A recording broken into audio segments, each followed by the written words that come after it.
I never thought I would end up in a battle with the HOA president over my own property. But life has a funny way of throwing curveballs when you least expect them.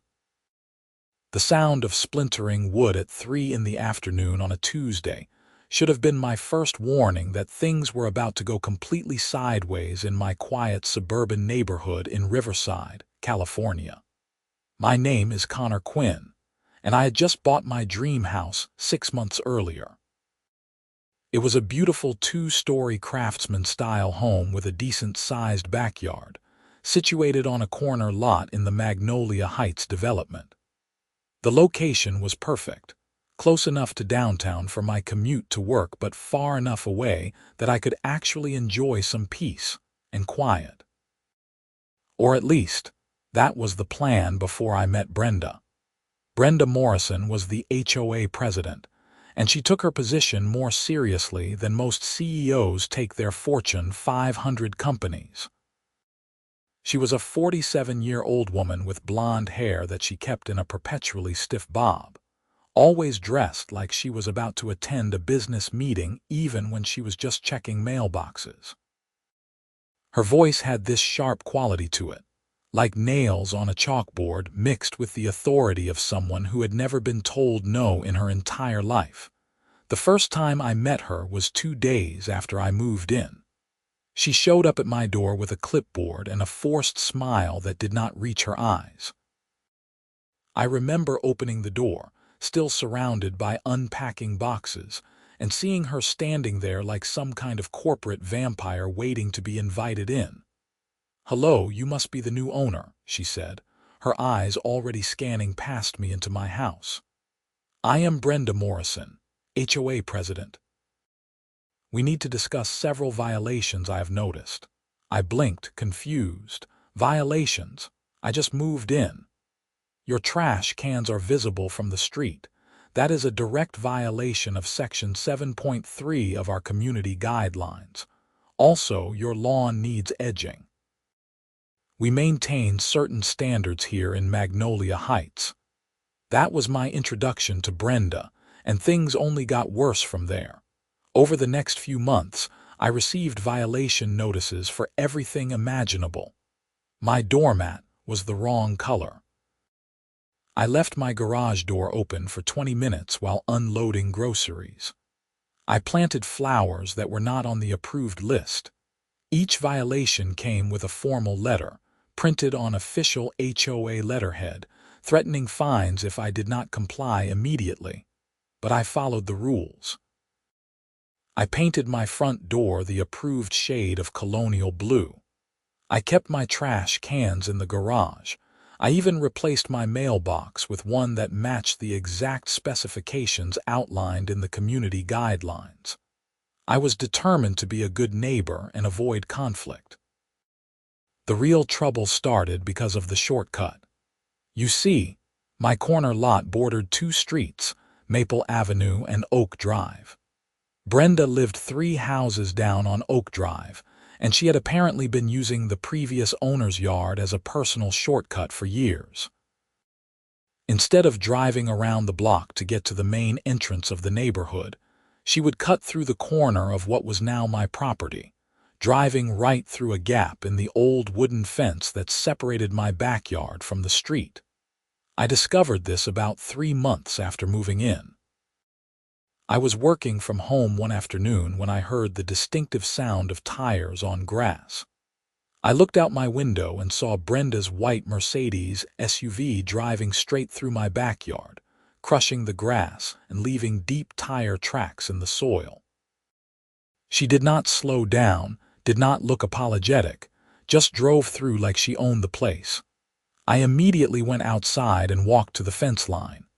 Sure enough, there was a section where the wooden posts had been removed, creating a gap just wide enough for a vehicle. The grass was worn down to dirt in a clear path showing where this had been happening regularly. I called Brenda that same evening. "Hey, Brenda, it is Quinn from 42 Maple Avenue. I noticed you drove through my backyard today." "Oh, yes, that," she said dismissively. That has always been a throughway. The previous owner never had a problem with it. Well, I do have a problem with it. That is my property and you are damaging my lawn. There was a pause, and when she spoke again, her voice had that sharp edge to it. Connor, we need to think about what is best for the community. That route saves me 5 minutes every time I come home. Surely you can be flexible about this.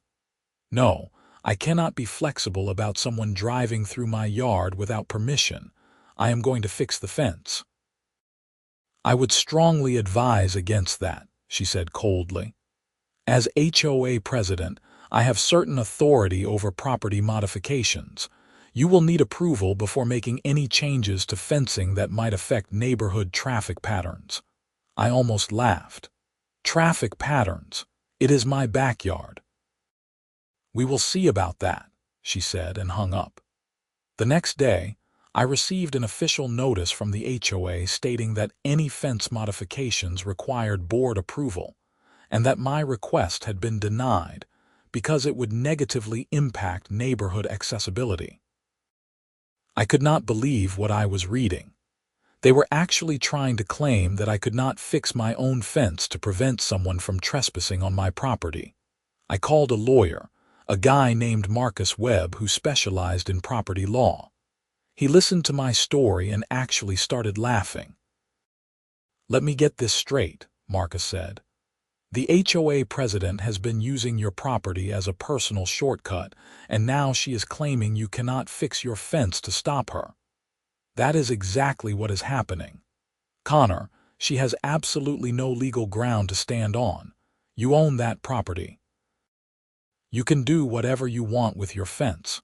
The HOA has zero authority over basic property rights. Fix the fence. If she drives through it, that is trespassing and property damage. Document everything.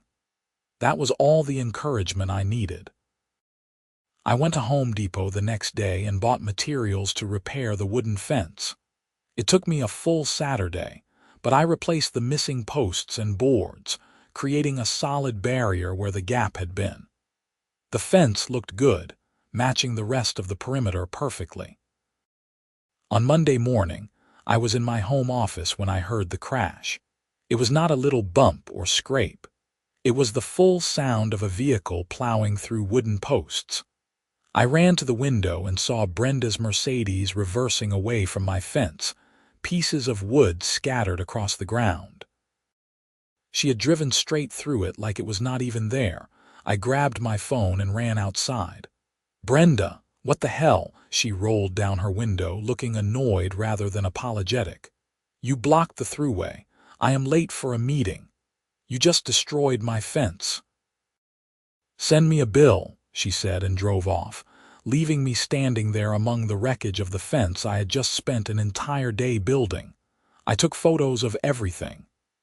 The destroyed fence, the tire tracks, the scattered wood. I even had security camera footage because I had installed a basic system when I first moved in. The video clearly showed Brenda driving straight through the fence without hesitation. I called the police non-emergency line and filed a report for property damage. The officer who came out, a middle-aged guy named Officer Patterson, looked at the damage and shook his head. This is pretty clear-cut, he said. That is intentional property damage. You have her on video. Yes, sir. Email me a copy of that footage. We will have a talk with her about this. Officer Patterson went to Brenda's house, and I could hear the argument from my yard. She was insisting that she had a right to use the throughway, that it had been established for years, that I was the one causing problems by blocking it. Officer Patterson was not having it.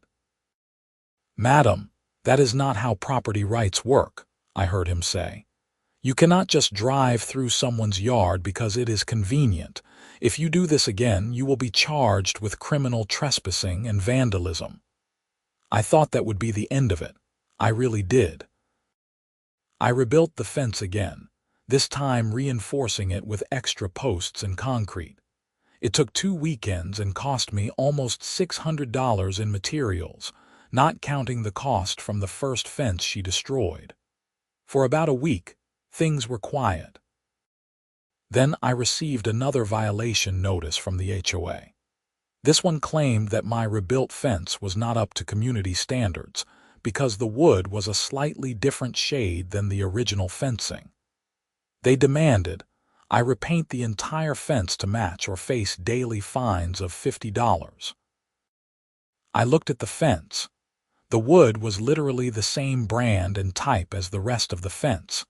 Any color difference was because the old fence had weathered over the years. This was clearly retaliation. I forwarded the notice to Marcus, my lawyer.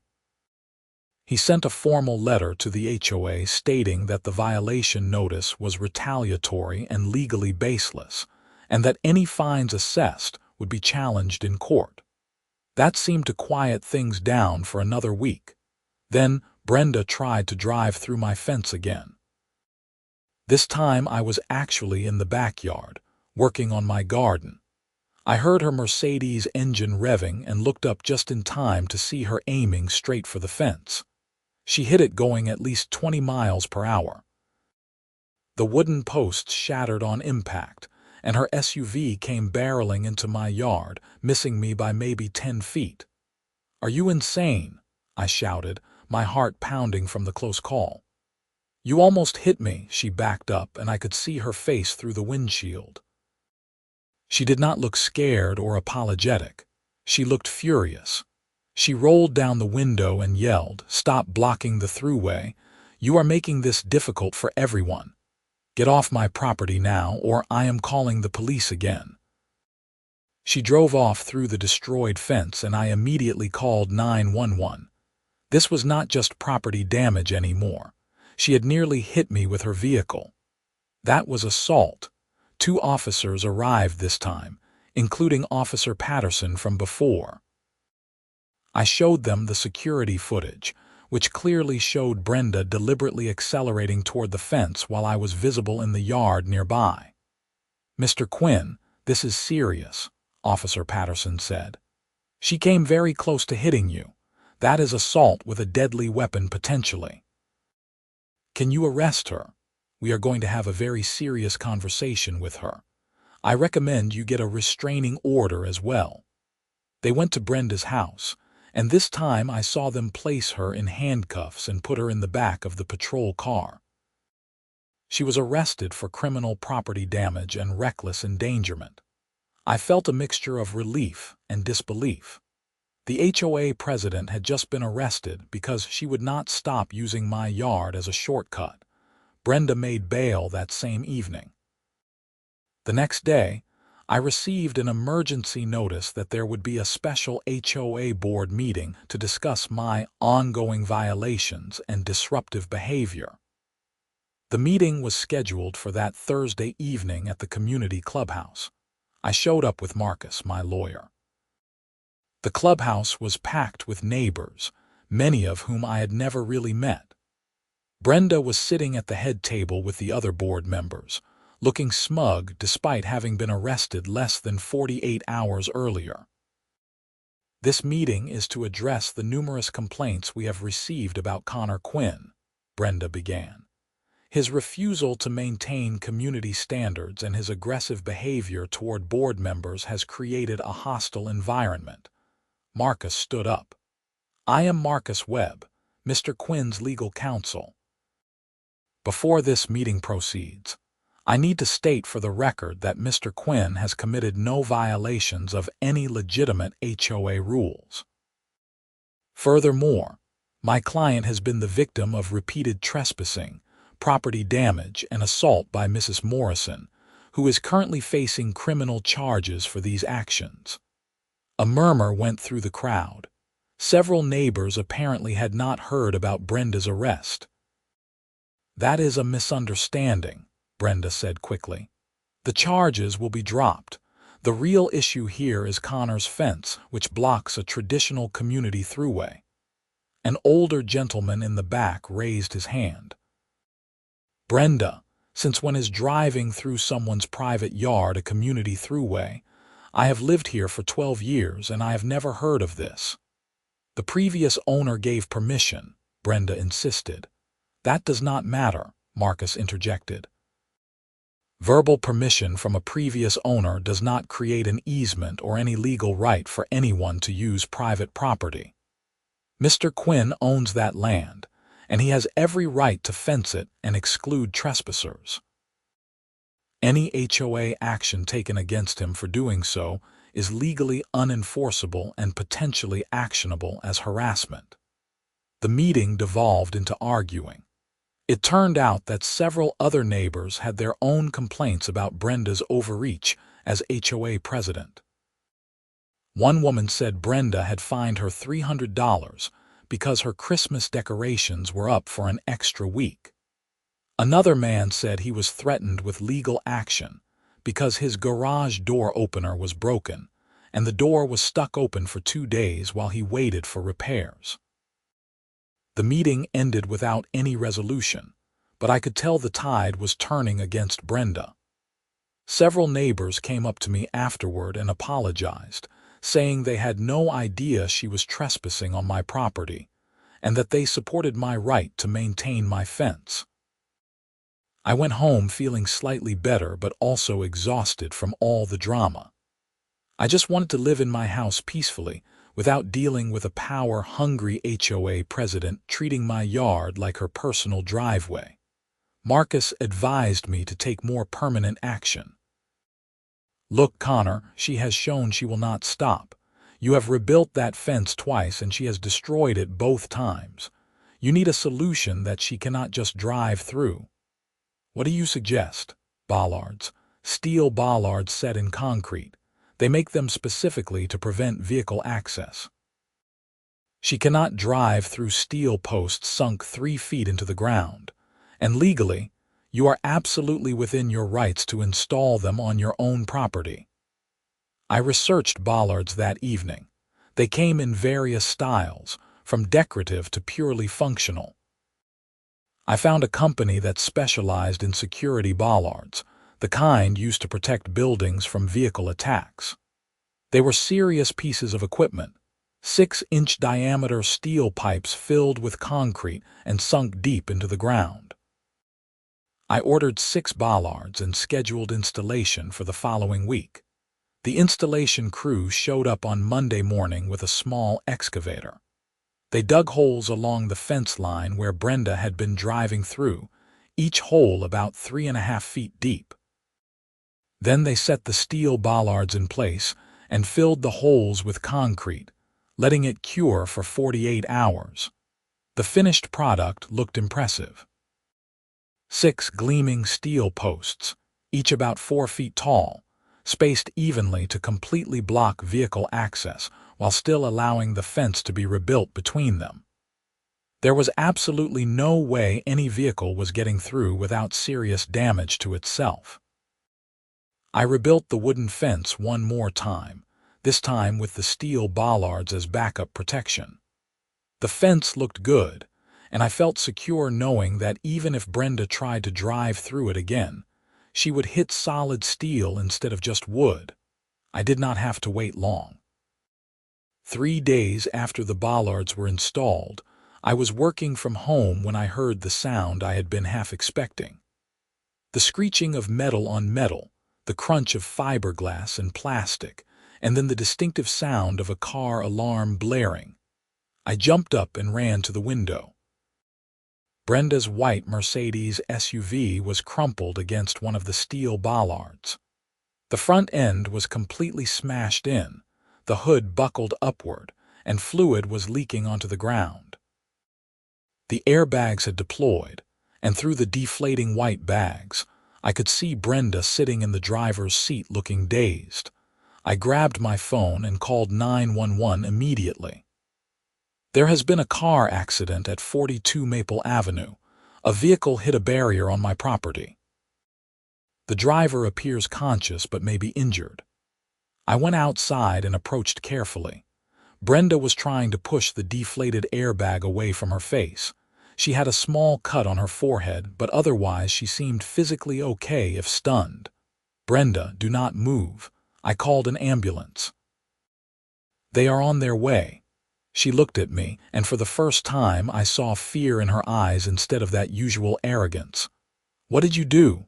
What did you put in the ground, steel bollards, on my property to protect my fence that you kept destroying? You cannot do that. Those are dangerous. They are on my property, protecting my fence from trespassers. You chose to drive into them. The ambulance arrived within minutes, followed shortly by police. The paramedics checked Brenda out and determined she had minor injuries, mostly just the airbag impact and the cut from hitting her head on the steering wheel. They treated her at the scene. Officer Patterson was one of the responding officers again. He looked at the scene and shook his head. "Mr. Quinn, can you explain what happened here?" "I installed steel bollards along my property line to prevent Mrs. Morrison from continuing to drive through my yard. As you can see, she attempted to drive through again and hit the bollard. Everything is on my security camera." We watched the footage together. It clearly showed Brenda's Mercedes accelerating toward the fence and bollards, not slowing down at all until impact. It was obvious she had either not seen the bollards or had assumed she could somehow power through them like she had the wooden fence.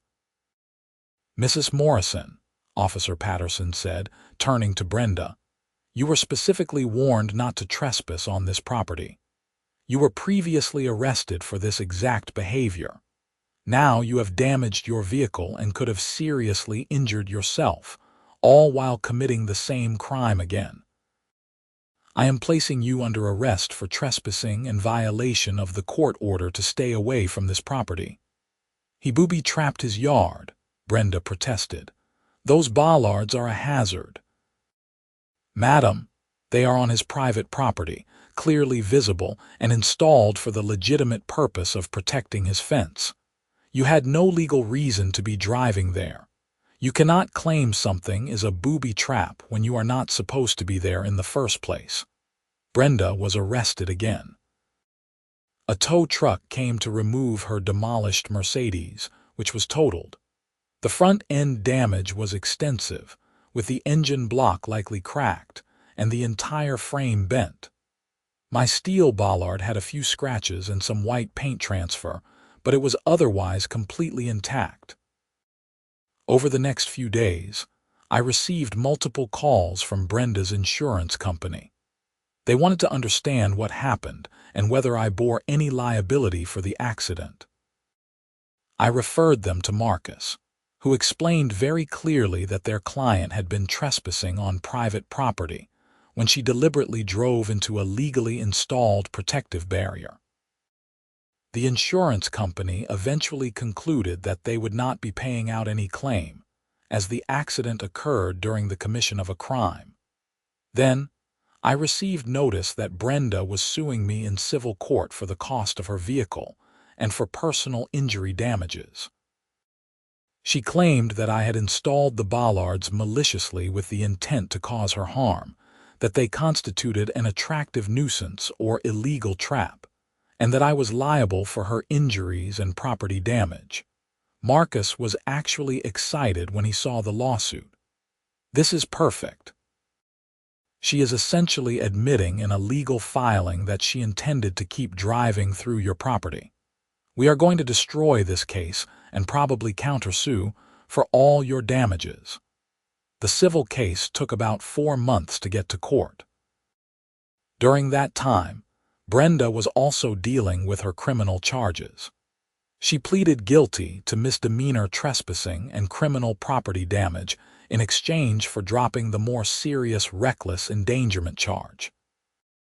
She was sentenced to 1 year of probation, a $1,000 fine, and ordered to pay restitution for the damage to my fence, but the civil trial was the main event.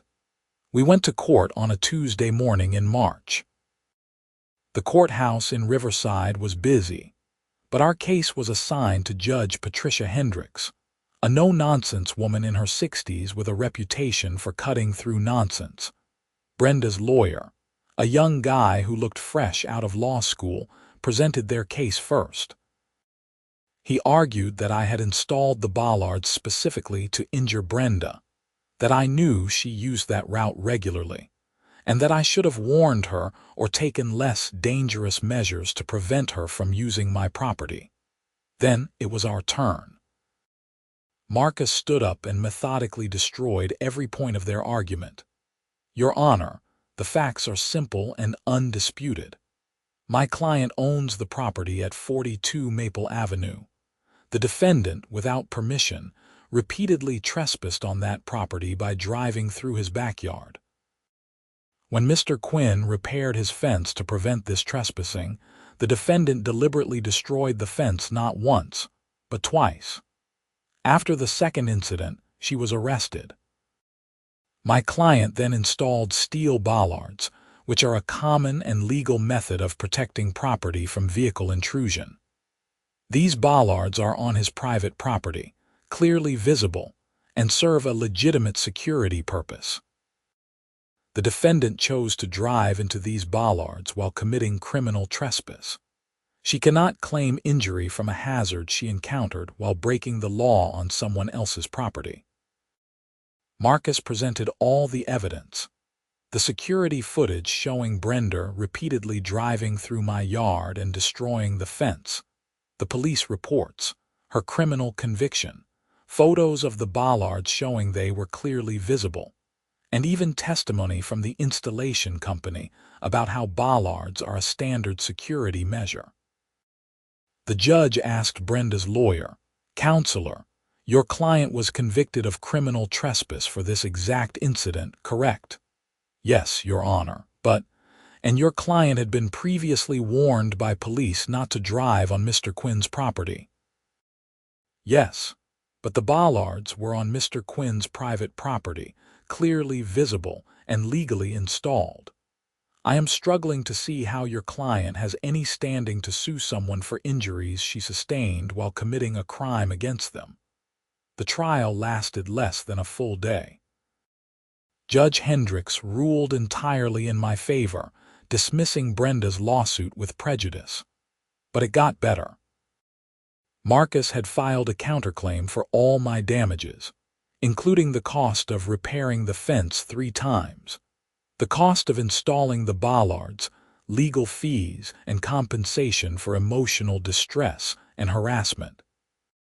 Judge Hendricks awarded me $12,300 in damages, plus legal fees of another $8,000. The judge specifically noted in her written order that Brenda's behavior had been egregious, entitled, and demonstrated a willful disregard for both the law and basic respect for her neighbor's property rights. Brenda was ordered to pay me the full amount within 90 days. She was also ordered to have no contact with me and to stay off my property entirely. Any violation would be contempt of court. The fallout from the case was significant. Word spread quickly through the Magnolia Heights development about what had happened. Several neighbors who had previously been quiet about their issues with Brenda started speaking up. At the next regular HOA board meeting, a group of homeowners presented a petition calling for Brenda's removal as president. The vote was overwhelming. She was removed from the board entirely, replaced by a retired accountant named George Thornton, who promised a more reasonable approach to community management. Brenda tried to drag out the payment, claiming she did not have the money. Marcus filed for a lien against her house and garnishment of her wages. She worked as a real estate agent, and having her wages garnished was apparently humiliating for her professionally. She ended up borrowing money from family to pay me the full amount rather than deal with the garnishment. I received a check for $20,300 about 2 months after the trial. It felt surreal, holding that check. All I had wanted was to live peacefully in my house and have people respect my property. Instead, I had been dragged through months of harassment, multiple police calls, 2 arrests, and a civil trial. But it was over. The fence was repaired and protected by the steel bollards, which still stood gleaming in the sun. Brenda had moved out of the neighborhood entirely within 6 months, apparently unable to handle the social stigma of what had happened. I heard through the neighborhood gossip network that she sold her house and moved to Arizona. The new HOA board, under George's leadership, was completely different. They focused on actual community improvement projects rather than harassing homeowners over trivial violations. The constant violation notices stopped. People started actually enjoying their homes again without fear of arbitrary fines. I kept the security cameras and the steel bollards. They served as a reminder of the whole ordeal, but also as a statement. This was my property, and I had every right to protect it. The bollards became something of a conversation piece. New neighbors would ask about them, and I would tell the story, which became a legend in the development about the HOA president who learned that property rights actually mean something. My life returned to normal, or as normal as it could be after such an experience. I continued working from home, tended my garden without fear of being run over, and actually got to know my neighbors properly. It turned out that most of them were good people who had just been cowed by Brenda's authoritarian approach to running the HOA. One evening, about a year after the whole thing ended, I was sitting on my back porch with a beer, looking at my yard.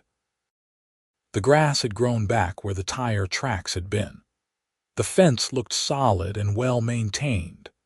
The steel bollards had developed a nice patina, blending in with the landscape while still making their presence known. My neighbor from across the street, an older guy named Raymond, came over with his own beer. We had become friends after the trial, bonding over shared stories of dealing with Brenda. "You know, Connor, you did us all a favor," Raymond said, settling into one of my patio chairs. "That woman made living here miserable for years. Nobody wanted to stand up to her because she would just bury you in violations and fines. Seeing you fight back and win, it gave the rest of us courage to speak up." "I just wanted to fix my fence," I said, laughing. "I never intended to start a revolution." Sometimes revolutions start with simple acts of standing your ground, literally in your case. We sat there as the sun set, talking about nothing in particular. The neighborhood was quiet and peaceful, no engines revving, no wood splintering, no drama. Just a normal suburban evening. The steel bollards caught the last rays of sunlight, glinting softly. They were not just barriers anymore. They were symbols of something important. That property rights matter, that bullies do not win when people stand up to them, and that sometimes the most effective defense is simply refusing to back down when you are in the right. I learned a lot from the whole experience. I learned about property law, HOA regulations, and the court system. But more importantly, I learned about standing up for myself. I learned that being reasonable and accommodating is good, but there is a line where accommodation becomes enabling bad behavior.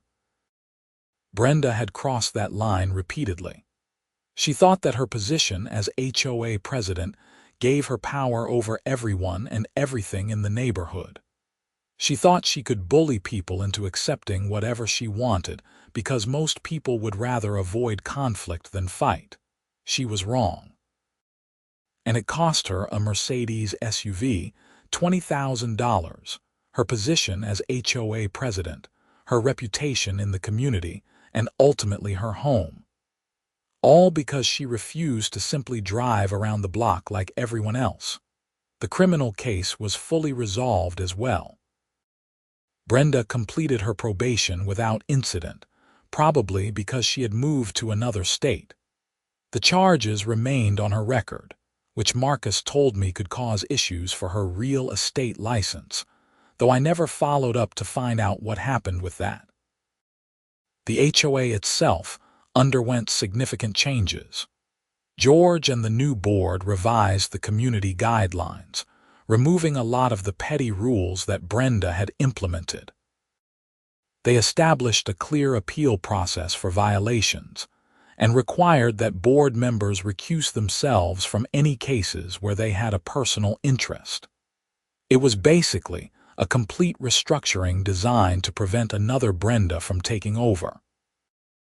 I even joined the HOA board eventually, about 2 years after the whole incident. I figured that having been through the worst of what an HOA could do, I had a unique perspective on how to do it better. My main focus was on making sure rules were enforced fairly and consistently, and that they actually served the community, rather than just giving board members power trips. The Bollards remained a fixture of my property. I occasionally got questions from delivery drivers or service people who noticed them and wondered what they were for. I usually just said they were for security, which was true, even if it did not tell the whole story. One time, about 3 years after everything happened, I got a letter in the mail. It was from Brenda. No return address, but I recognized the handwriting from all those violation notices I had received. The letter was short. "Connor, I want you to know that I still believe I was right about the throughway. But I recognize that I handled the situation poorly. I should not have destroyed your fence or put you through all that trouble. I am writing this because my therapist says I need to take accountability for my actions. So I am sorry for the property damage and the harassment. I hope you are doing well. Brenda." It was not much of an apology, and the fact that she still thought she was right about using my yard as a shortcut showed she had not really learned the main lesson. But it was something. I appreciated that she at least acknowledged she had handled things badly. I never responded to the letter. There was nothing to say. The past was the past and I had moved on. My life was good. My house was secure. My neighborhood was pleasant. That was all that mattered. Looking back on the whole experience, I sometimes could not believe it had actually happened. The entire situation seemed too absurd to be real. A homeowner association president so entitled that she repeatedly committed crimes rather than drive an extra minute around the block. The arrests, the destroyed fences, the car wreck, the lawsuits. It was like something out of a movie. But it was real, and it taught me valuable lessons about standing up for myself, about property rights, and about the importance of good governance in communities. It also taught me that sometimes the simplest solutions, like 6 steel posts in concrete, are the most effective. I eventually sold that house about 5 years later when I got a job offer in Seattle that was too good to pass up. When I listed the property, I made sure to include the security features, including the Bollards, as selling points. The real estate agent thought I was joking at first when I told her the story behind them. Then, I showed her the news articles from the local paper, which had covered the trial because it was such an unusual case. The house sold quickly to a young couple who loved the idea of the extra security. They thought the Bollards gave the property character and appreciated knowing they would never have trespassing issues. I hope they enjoyed the house as much as I did, minus all the drama. Before I left Riverside, I had a going-away party at my house. Most of the neighborhood came, including George and several other board members. Raymond gave a toast, joking that I was the guy who defeated the evil HOA queen and saved the kingdom. Everyone laughed, but there was truth in the humor. As I drove away from Magnolia Heights for the last time, I glanced in my rearview mirror at the house. The steel bollards were visible from the street, still standing guard over the corner of the yard where all the drama had taken place. They had served their purpose perfectly, protecting my property and teaching an important lesson about respecting boundaries. The whole experience became one of those stories I told at parties or when meeting new people. Did I ever tell you about the time the HOA president kept driving through my yard and I stopped her with steel posts? It was always a hit, and people were always amazed that it was true. Some people asked if I had any regrets about how I handled things. Should I have tried harder to compromise with Brenda? Should I have been less confrontational? But I knew the answer was no. I had tried compromise. I had tried being reasonable. Brenda was not interested in compromise or reason. She wanted her shortcut, and she was willing to break the law repeatedly to keep using it. The Bollards were not an act of aggression. They were an act of self-defense. I had every right to protect my property, and I had done so in the most straightforward way possible. If Brenda had chosen to drive through them, that was her decision and her consequences. The money I received from the lawsuit went toward the down payment on my new house in Seattle. In a way, Brenda helped fund my new start in a new city. I appreciated the irony of that every time I made a mortgage payment. My experience also made me somewhat of an expert on HOA issues. Friends and acquaintances would ask my advice when they had problems with their own homeowner associations. I always gave the same advice. Know your rights, document everything, and do not be afraid to stand up for yourself when the HOA is in the wrong. Most HOAs are fine, but when you get a power-hungry person in charge, they can make life miserable if you let them. I also learned the importance of choosing where you live carefully. When I bought my house in Seattle, I specifically looked for properties that were not part of an HOA.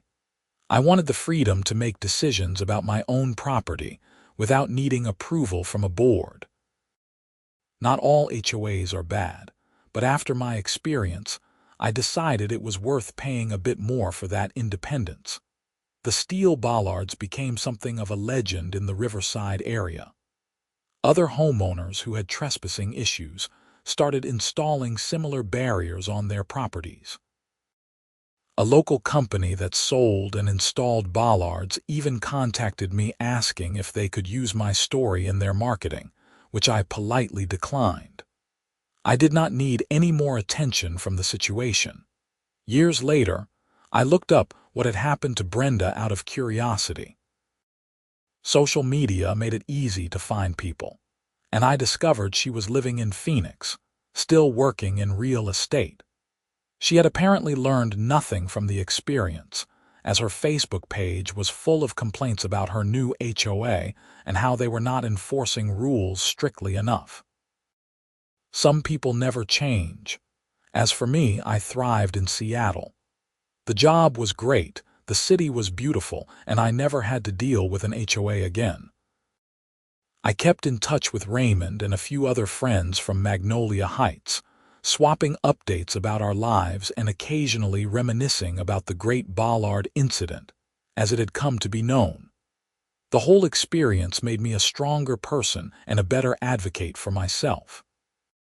Before dealing with Brenda, I tended to avoid conflict and tried to keep everyone happy even at my own expense.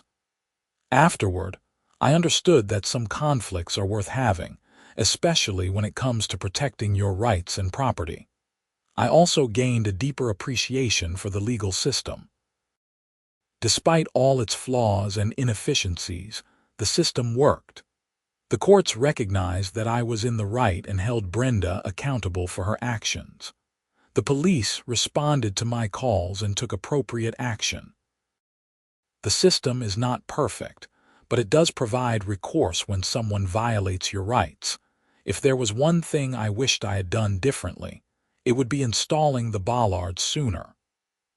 I wasted time and money rebuilding wooden fences that I knew Brenda would just destroy again. The bollards were the solution from the start, and I should have recognized that earlier. But hindsight is always clearer than foresight. The story had a happy ending, at least for me. My property was protected. I was compensated for my damages, and the person who had been harassing me faced real consequences for her actions. The neighborhood improved after Brenda left, and I got a good story out of the whole thing. Sometimes people asked if I ever heard from Brenda again after that one letter. I never did. I assumed she moved on with her life in Arizona, hopefully having learned something about respecting other people's property. But based on her Facebook complaints, I doubted it. Some people are so convinced of their own righteousness that they never see how their behavior affects others. The case even made it into a legal textbook, or so Marcus told me. Apparently, it was a perfect example of how HOAs can overstep their authority and how property rights work in practice. Law students somewhere were probably reading about my steel Bollards and Brenda's demolished Mercedes as a cautionary tale about trespassing and property law. I framed the judge's order from the civil trial and kept it in my office in Seattle. It served as a reminder of the importance of standing up for yourself and the value of having your rights vindicated by the legal system. Whenever I looked at it, I felt a sense of pride and satisfaction. The neighborhood newsletter from Magnolia Heights, which I still received digitally, occasionally mentioned me in their history section. One article about the evolution of the HOA specifically referenced how my case led to reforms in how the board operated. It was gratifying to know that my fight had lasting positive effects beyond just my personal situation. In the end, the whole ordeal, as stressful and absurd as it was, became a defining moment in my life. It taught me about law, about community dynamics, about standing up to bullies, and about the simple effectiveness of well-placed steel posts. The story of the HOA Karen who drove through my fence and wrecked her car on my Bollards became my signature tale, the one story everyone wanted to hear at gatherings. And every time I told it, I emphasized the same point. Know your rights, protect your property, and never let anyone bully you into giving up what is rightfully yours. Sometimes being a good neighbor means setting clear boundaries and enforcing them firmly.